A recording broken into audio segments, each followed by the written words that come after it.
La historia.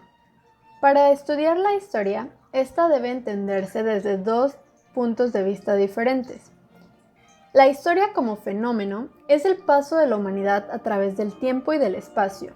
Es una concatenación de hechos relevantes para la existencia humana y que necesariamente dejan una influencia inmediata o posterior en las formas de vida y organización de las diferentes civilizaciones.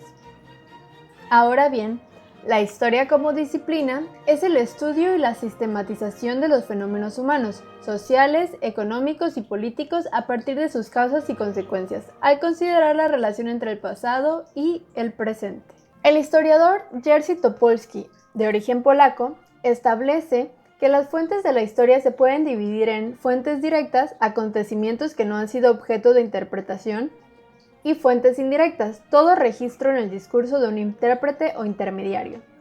Otros investigadores consideran que las fuentes directas son las crónicas, tradiciones, mitos, testimonios orales y que las fuentes indirectas son los restos materiales e iconográficos objeto de interpretaciones diversas. Otro criterio para clasificar las fuentes históricas es el siguiente. Fuentes materiales: restos humanos, utensilios, armas, muebles, vestimenta, fósiles, construcciones, monumentos o cualquier otro objeto que sea un vestigio, algún resto material arqueológico para el estudio prehistórico o de alguna civilización, por ejemplo, antigua o medieval, etc. Las fuentes gráficas son elementos iconográficos, imágenes plasmadas en la pintura rupestre, la pintura mural, una obra pictórica renacentista o de otro contexto o de cualquier material gráfico elaborado por una civilización, como los códices mesoamericanos. Las fuentes escritas: la escritura ideográfica o cuneiforme antigua, los pergaminos, los papiros, las lápidas, las estelas o materiales paleográficos en papel, tablillas o piedras, pero también materiales impresos bibliográficos, hemerográficos o documentales, etc. La historia requiere de un marco interdisciplinario que minimice el margen de error al momento de investigar e ilustrar los fenómenos históricos. Entre estas disciplinas auxiliares se encuentran las que se representan en el siguiente esquema, es decir, las ciencias auxiliares de la historia. Pueden ser ciencias exactas, como la física, la química, la biología, la geología y la geografía, y ciencias humanísticas como la lingüística, la arqueología, la paleografía, la etnología, la antropología, la paleontología, la economía, la sociología, la numismática, entre otras. Para profundizar un poco sobre el tema, analicemos las principales ciencias auxiliares de la historia. Por ejemplo, la antropología. Por sus raíces etimológicas, significa conocimiento del ser humano. Es la ciencia social que estudia todas las dimensiones del hombre. En términos filosóficos, comprende al ser humano como centro de todo interés cognoscitivo. La antropología estudia las características físicas de los diversos pueblos, las estructuras lingüísticas, los mitos y las tradiciones, las costumbres y formas de organización en torno a pautas socioeconómicas y las políticas de las diversas comunidades. Otra ciencia auxiliar de la historia es la arqueología, la cual estudia a la antigüedad. Es la ciencia que analiza a las sociedades a través del tiempo y lo hace a partir de sus restos materiales como los monumentos, la cerámica, las herramientas y cualquier otro vestigio de las civilizaciones. La economía es la ciencia que estudia los modos de producción, el mejor modo de utilizar los bienes y su distribución. Esa también es una ciencia auxiliar de la historia, tal como la sociología, que es el estudio de la formación y funcionamiento de las diversas sociedades, sus mecanismos y procesos, surgidos de la interacción de los individuos, los grupos y el medio. La etnología es otra ciencia auxiliar de la historia que estudia los grupos humanos a partir de sus rasgos físicos y raciales, sus orígenes y su parentesco, así como su distribución geográfica. Nos encontramos también con la geografía, que es la disciplina que se encarga de estudiar los fenómenos terrestres y astronómicos, sus causas y efectos, también su distribución sobre nuestro planeta. De la mano, existe la geología, que es una rama de la geografía y que corresponde al conocimiento de las capas terrestres, su formación, evolución y factores que determinan la corteza terrestre.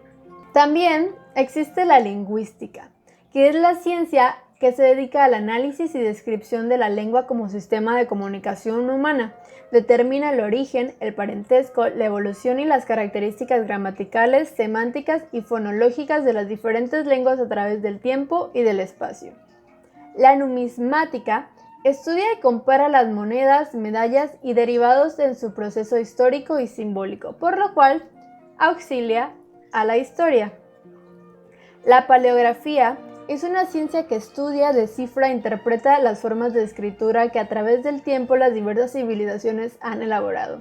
Y por último, pero no menos importante, tenemos a la paleontología, la cual estudia los restos fósiles animales y vegetales para reconstruir sus características físicas, determinar su antigüedad y su distribución geográfica.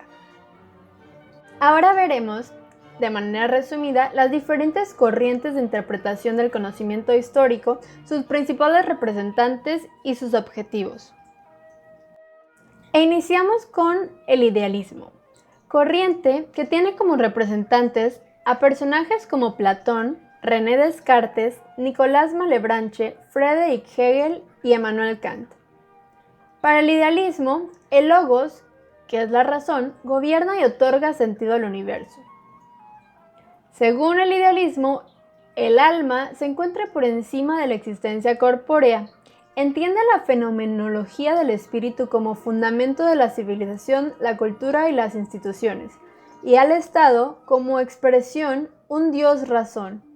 Ahora tenemos el positivismo, corriente en la que personajes como Auguste Comte, Theodor Mommsen, Emil Durkheim e Hippolyte Taine desarrollaron sus ideas.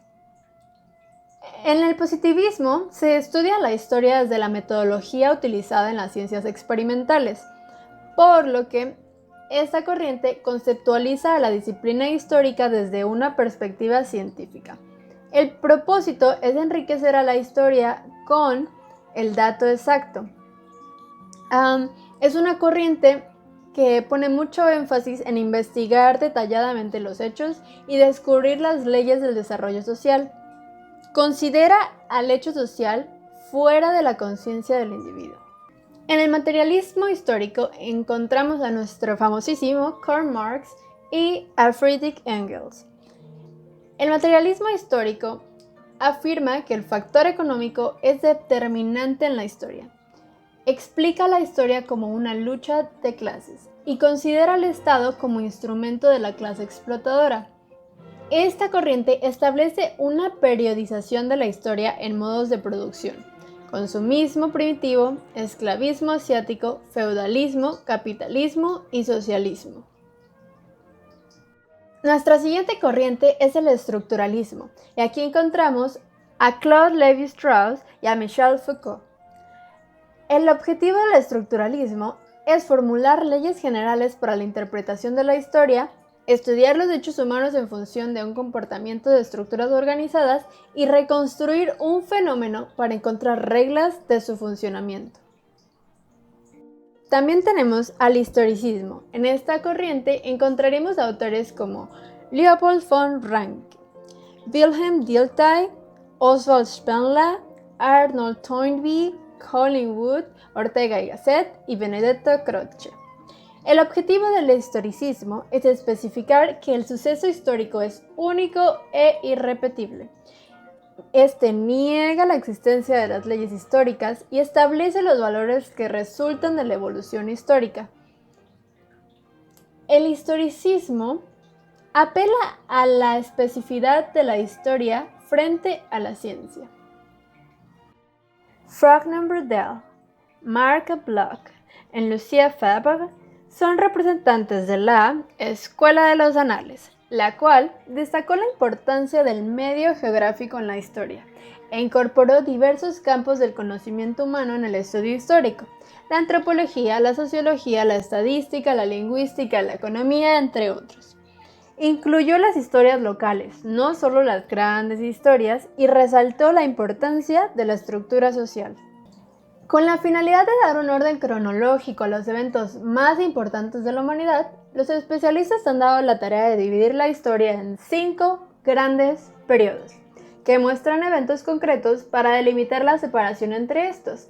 La forma más usual para dividir estos grandes periodos es la utilización de edades. De tal modo que para hacer alusión a la división del tiempo histórico, que muestra las grandes transformaciones de la cultura, se analizarán las edades. Determinados eventos de relevancia histórica, social y cultural coadyuvan a establecer una adecuada periodicidad. Por ejemplo, la escritura marca el límite entre la prehistoria y la antigüedad. O la caída de Constantinopla en 1453, la cual separa la Edad Media del Renacimiento. Recuerda que las respuestas van a estar en la caja de descripción. También recuerda suscribirte, darle like y seguirme en todas mis redes sociales. Estaré subiendo videos muy pronto. Gracias.